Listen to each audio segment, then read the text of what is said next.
How did you first hear about Islam?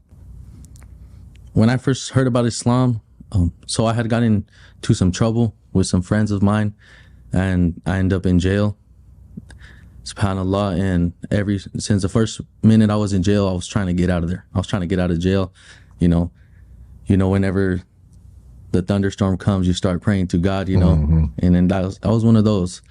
Astaghfirullah. And so I was in jail, and I was asking God, let me out of here. Whoever's in charge up there, please let me out of here, and I'll submit.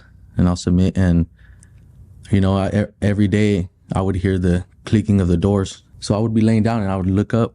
I would sit up to see if that was for me, but it was never for me. And then whenever I made that dua, I said, whoever's in charge up there, let me out of here, and I'll submit to you.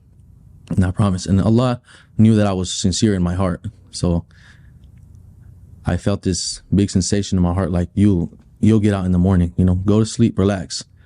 And that was so deep. And even throughout the whole night, I kept hearing the clicking of the door, but I wouldn't get up anymore, because I felt like Allah said, in the morning you'll get out.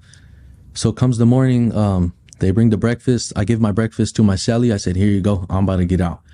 He says, no, you're not. Here's your food, dude. Here's your food. I don't want to eat it. And I was like, no, here, I'm about to get out. Plus, it's the oatmeal. I don't even like the oatmeal, it's all cold and hard. So, SubhanAllah, he eats my food, and 5 minutes later, they call my name. And so, I come to tears, like this was really Allah. So I get out of jail, and I'm like, okay, it's time, I got to fulfill my promise. So it's time to submit.